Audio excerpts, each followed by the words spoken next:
আমি দস্তগীর জাহাঙ্গীর এই চ্যালেঞ্জটুকু জানাতে চাই, বিশ্বকেই জানাতে চাই আপনার মাধ্যমে, যে ডক্টর ইউনূস কি কারণে এই করলেন, কি কারণে, কি জন্য উনি নোবেল প্রাইজ পেলেন, সেটা নিয়ে আমরা আলাপ শুরু করে দিয়েছি, এবং আমরা আশা করছি যে আমরা এই বিষয়ে কোনো একটা আন্তর্জাতিক আলাপ তৈরি করতে পারবো। আলাপের অর্থ হলো যাতে করে মানুষ কথা বলেন যে উনি কোন দেশের জন্য, কোন শান্তির জন্য কাজ করলেন, যে তিনি হলেন শান্তিতে নোবেল বিজয়ী। ধন্যবাদ আপনাকে।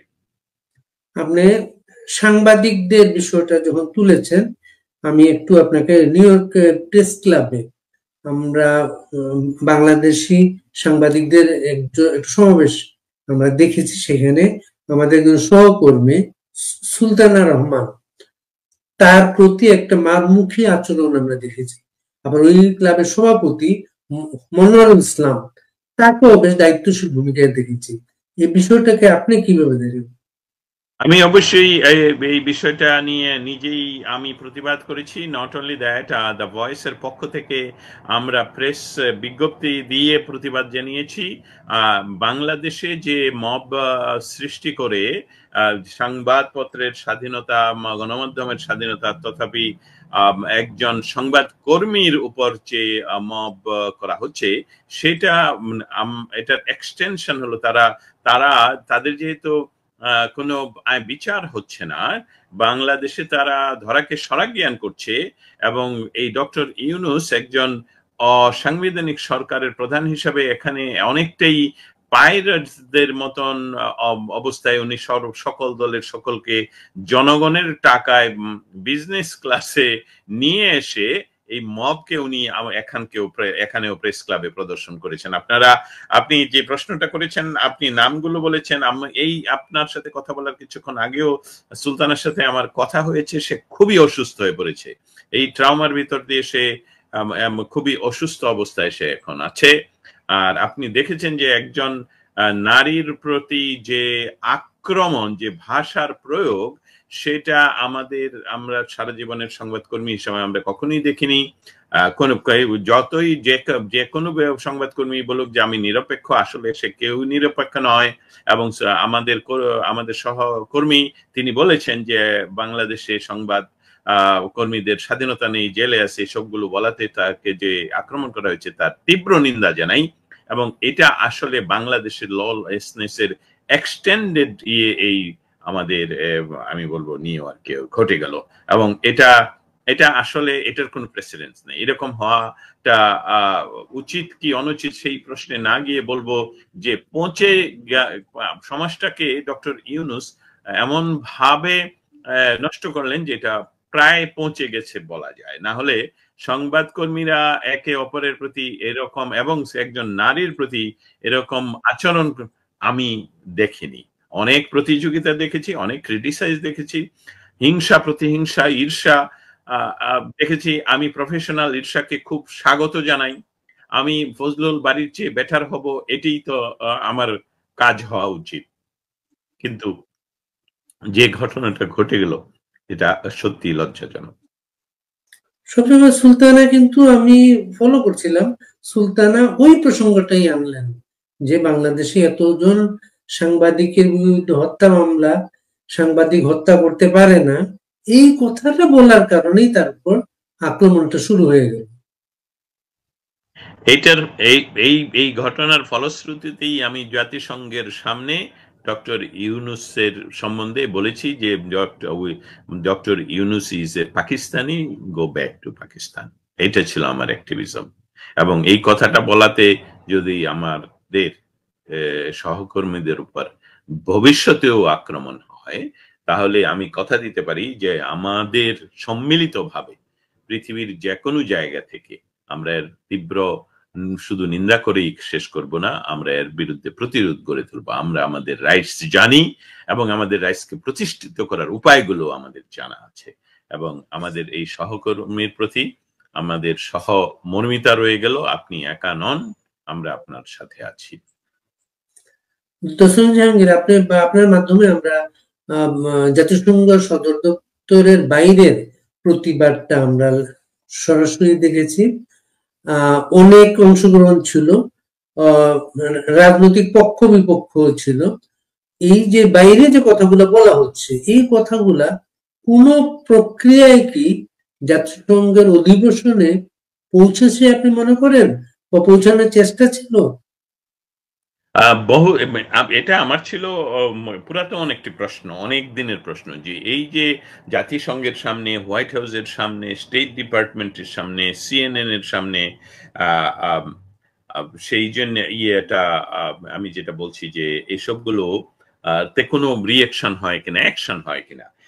একটা বিষয় এখন আমি আপনাকে তথ্যটা জানাতে চাই, সেটা হলো যে এই সকল অ্যাক্টিভিজম বা এই সকল আয়োজনের জন্য আগেই ইনফর্ম করতে হয়।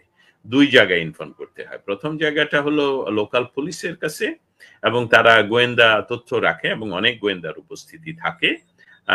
তারপর যে জায়গাটা জাতিসংঘের, ওই জায়গাটা এই সময়ে আপনি প্রায় 4-5 ব্লক তারা ব্লক করে রাখে। অতএব ওইখানে আগে পারমিশন, তারা জাতিসংঘে না জানলে সেখানে আসলে অনেকটাই যাওয়া দুষ্কর হয়ে পড়ে। তাই বলছি যে স্মারক বা অন্য কিছু তাদের হাতে না পৌঁছালেও জাতিসংঘ তারা এই বিষয়টা খুব নজর রাখে এবং তারা মনিটর করে। মনিটরের নজর, মনিটরে কি হলো যে তারা এই বিষয়টা তাদের কর্মীদের মাধ্যমে এই বিষয়গুলো সংগ্রহ করে, এবং আমি এই বিষয়ে একটি প্রতিবেদনও তৈরি করছি, ভবিষ্যতে আপনার সাথে শেয়ার করবো। হ্যাঁ, এটা জানা যায়, বোঝা যায়, যে আমি বলতে পারি যে অবশ্যই এটার আছে ইনফ্লুয়েন্স জাতিসংঘের প্রতিটি সদস্য রাষ্ট্রের। আমি এইভাবে বলবো যে ওই সদস্য রাষ্ট্রগুলোর অনেকেই সেই দিকে আসে, দেখতে আসে, ঘুরতে আসে, ওই দেশের সংবাদকর্মীরা আসে, এখানে কি হচ্ছে আমাদেরকে জিজ্ঞেস করে। যেমন কালকে জাপান, চায়না স্পেশালি চায়নার, তারপর ব্রিটেন থেকে সাংবাদিকরা জিজ্ঞেস করছিল। আরেকজন ইন্ডিপেন্ডেন্ট আমেরিকান সাংবাদিক, সে বলল যে তোমরা যে স্লোগানটা দিচ্ছ রাজাকার, এটার অর্থ কি? তবে আমরা সেটাকে আবার ব্যাখ্যা করতে হলো। সো এই সার্বিকভাবেই বিরাট ইনফ্লুয়েন্স এটা।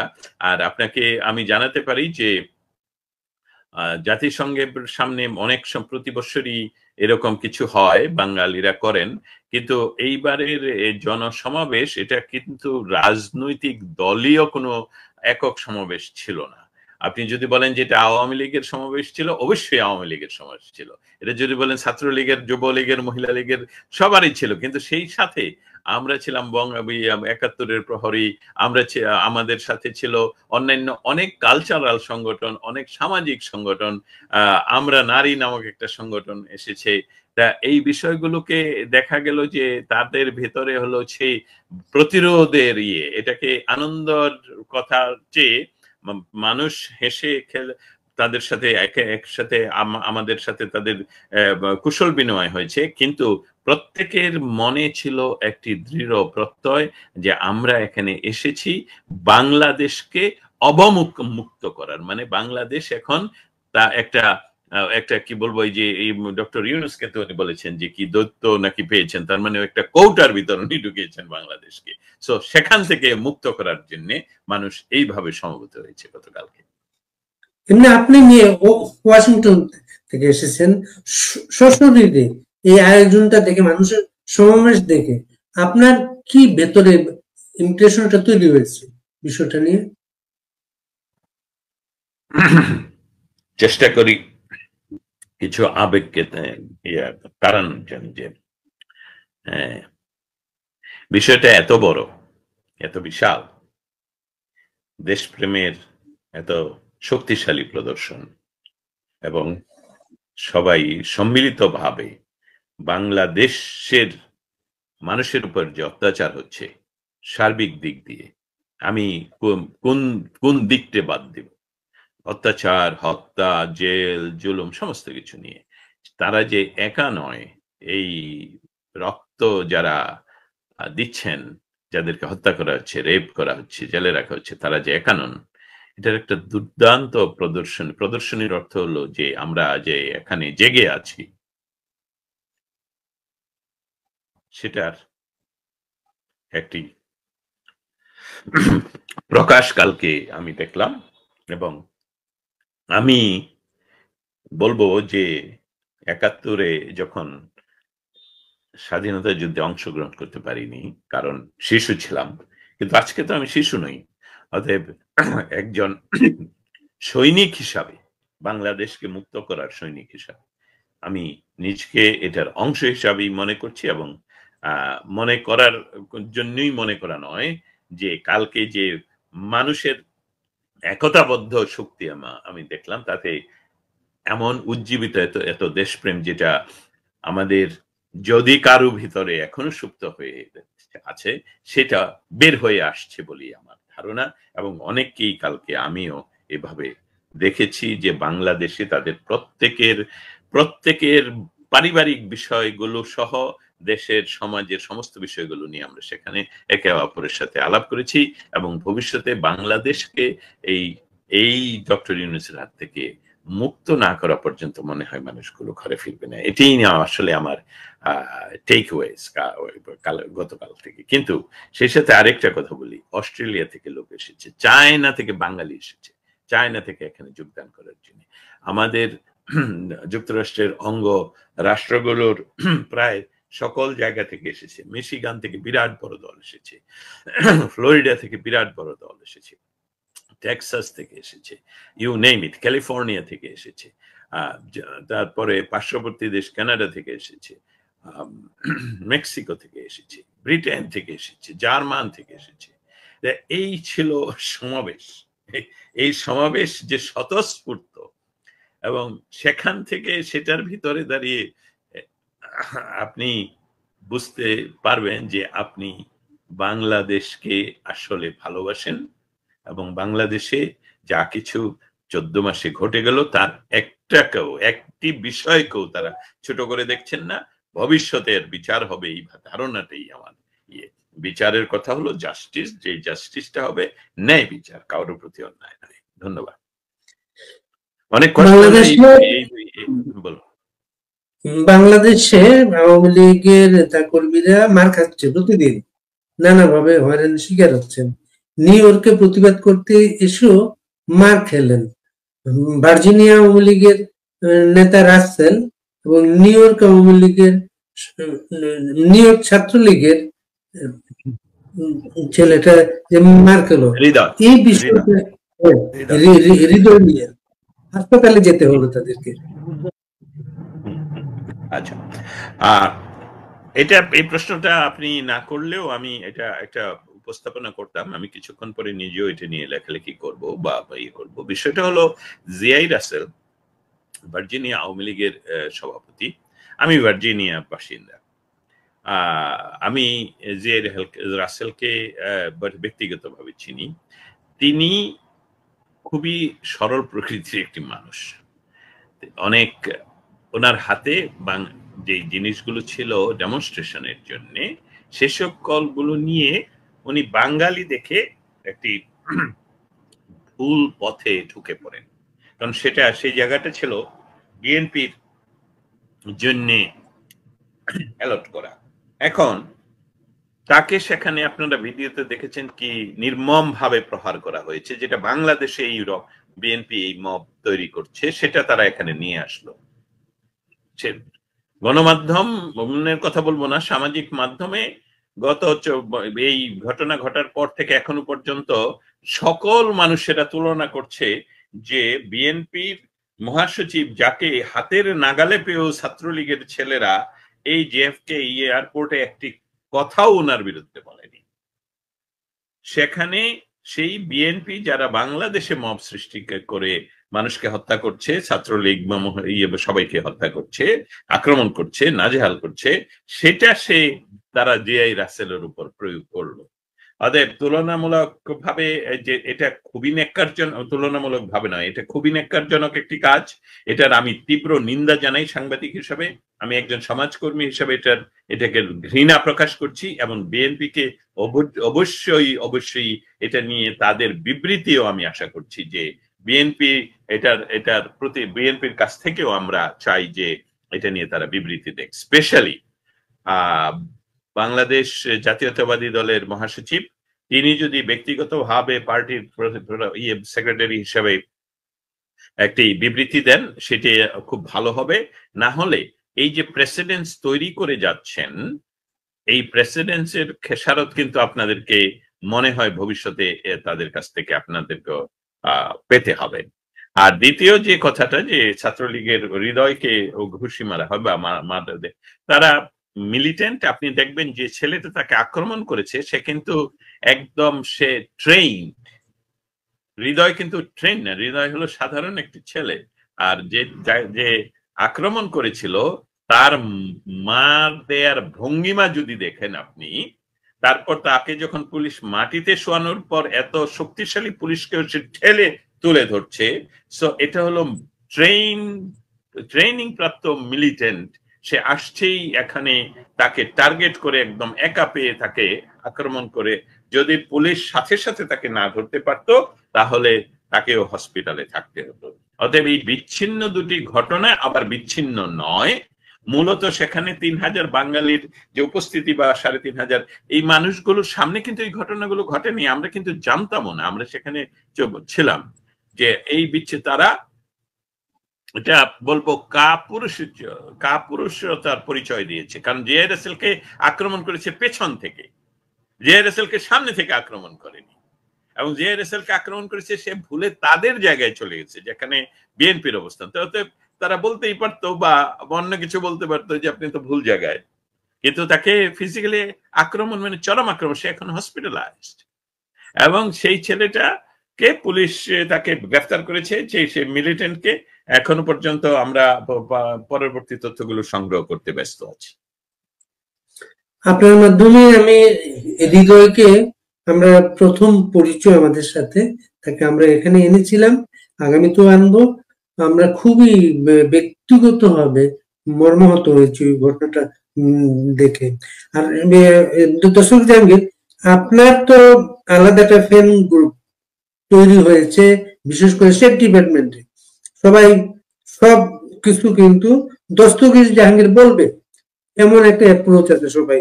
আপনাকে নাম উল্লেখ করে বেশ কিছু বক্তব্য এসেছে, যেমন একজন এডিটর বাংলাদেশ হিরো দস্তগীর ভাই, আপনি কি জাতিসংঘের কোন কর্মকর্তার সাথে বাংলাদেশের বর্তমান পরিস্থিতি ও বাংলাদেশের নির্বাচন, আওয়ামী লীগ সহ 14 দল সহ মহাজোটকে বাদ দিয়ে নির্বাচন করতে চায় ইউনূস, এটা নাকি এই বিষয়টাকে আপনি কি তুলে ধরবেন?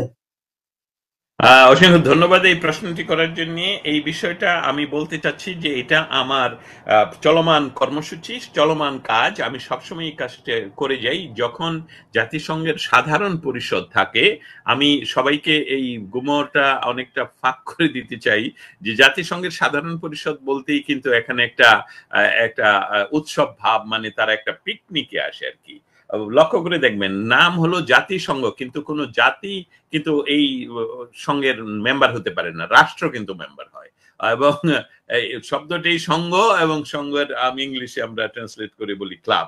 অতএব এখানে এই মুহূর্তে তারা কেউ কারো কোনো কথা শোনার জন্য এখানে আসেনি, এখানে জাহির করার জন্য এসেছে।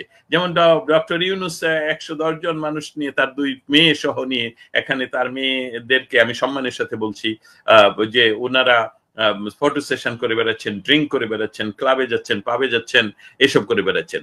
আর বাংলাদেশ থেকে যে সহ পৃথিবীর সকল দেশের মানুষেরা আপনাদের জনগণের টাকায় বিজনেস ক্লাসে চড়ে এসেছেন এখানে আড্ডা মারার জন্য, পার্টি করার জন্য।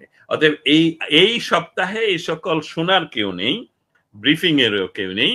তাই এখানে এই হাস্যকর বিষয়টা হলো যে পৃথিবীর সকল দেশের সাংবাদিকরা আসে সংবাদ সংগ্রহ করার জন্য। নাথিং হ্যাপেন হিয়ার, কিছুই হয় না। এখানে দেখবেন যে সবাই তার বক্তৃতা দিবে। সবচেয়ে ভালো বক্তৃতা দিয়েছেন Donald Trump. I mean it, I mean it. আপনারা যদি এটা পড়েন, আপনারা যদি এটা শুনেন, আমি যতবার এই জাতিসংঘের ভিতর গিয়েছি ততবারই কোনো না কোনো জায়গায় আমি আটকে গিয়েছি, কারণ এটা কাজ করে না, চলে না। এটার ভিতরে সুপার ব্যুরোক্রেসি, বাংলাদেশের ব্যুরোক্রেসির চেয়ে 1000 গুণ বেশি। অতএব হ্যাঁ, উত্তর হলো আমার এটা চলমান কাজ। Thank you. আপনার একটা অনুষ্ঠান আছে, আপনাকে ছেড়ে দিতে হবে, কিন্তু ছাড়ার আগে আপনার একটু আলাপ সম্পর্কিত করি আপনাকে। যে ছবিটা নিয়ে বিতর্ক তৈরি হয়েছে, ডোনাল্ড ট্রাম্পের সাথে প্রফেসর ইউনূসের, আপনি এটা কিভাবে দেখেন? আমি এখনো পর্যন্ত ছবিটা শুধু দেখলাম। আমি পরখ করার অর্থ হলো যে আমি এটা নিয়ে মন্তব্য অবশ্যই করব। আমি ভেরিফাই করার চেষ্টা করছি। এখানে সন্দেহের অনেকগুলো কারণ দেখা দিয়েছে। একটা হলো প্রথম দর্শনেই মনে হচ্ছে এটা ফটোশপের মাধ্যমে করা বা এআই দিয়ে করা, এটা প্রথম দর্শনের কথা বলছি। দ্বিতীয়টা বলছি যে এখানে ওনার যে টিমের যারা প্রেসের টিম, তাদের সবাইকে নিয়ে আসা হয়েছে। বাংলাদেশে ওনার প্রেসের টিমের একজনও বাকি নেই, সবাই এখানে। অতএব তারা যেই দিন ছবিটা উঠলো সেই দিনই ছবিটা প্রকাশ না করে 4 দিন পরে প্রকাশের কারণটা কি? যেমন আমরা যখন পুলিশে কোনো কিছু রিপোর্ট করি, তখন পুলিশকে বলতে হয় যে তোমার ঘটনাটা 4 দিন আগে ঘটলো, কিন্তু তুমি আজকে আসছো কেন? এই 4 দিন তুমি কোথায় ছিলে, কি করেছিলে? অতএব সন্দেহের তীর এখনো পর্যন্ত এটা ডক্টর ইউনূসের ওই টিম যারা এটাকে ক্রিয়েট করেছে বলে আমরা এখনো ভাবছি।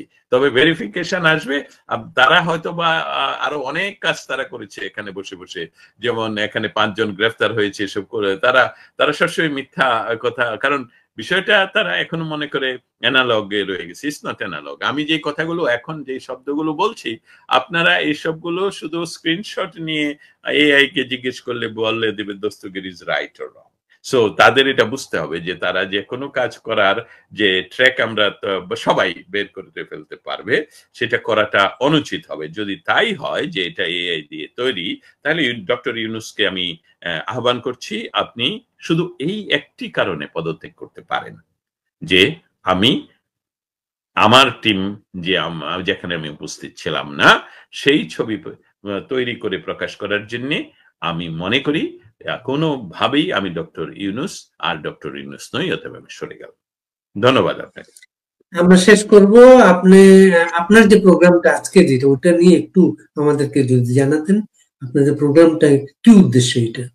জি, যে আমি ছোট্ট একটা দ্য ভয়েস এর পক্ষ থেকে ছোট্ট একটি সাইডলাইন সেমিনার করছি, বাংলাদেশ ইন ক্রসরোড, বাংলাদেশের ললেসনেস এই সকল, এবং আমাদের সংবাদ কর্মীদের জেল, এই সকল নিয়ে কয়েকজন ডিগনেটরিজদের সাথে আমি আলাপ করব। আমি পরবর্তীতে সমস্ত কিছু আপনাদের সামনে তুলে ধরব। এখানে কারা কারা থাকবেন ডিগনিটারি? ডিগনেটরিজদের মধ্যে আছেন প্রাক্তন পররাষ্ট্রমন্ত্রী আব্দুল মোমেন, থাকবেন ডক্টর নুরুন নবী, থাকবেন মজুমদার সহ আরো অনেকেই, যারা কেউ কেউ আবার আমাকে রিকোয়েস্ট করেছেন যে ইয়ের আগে এটা প্রকাশ না করার। আরেকটা বিষয় হলো যে যেহেতু এই অনুষ্ঠানটা আসলে আমরা অনেকটাই, এটা কোনো সংবাদ সম্মেলন নয়, আমরা চেষ্টা করছি একটা নতুন ধারা তৈরি করার, যে বাংলাদেশে কি ঘটছে সেটা নিয়ে কি নোটের মাধ্যমে তারপর কয়েকজন ইনভাইট করা সাংবাদিকদের প্রশ্নের সম্মুখীন হওয়া।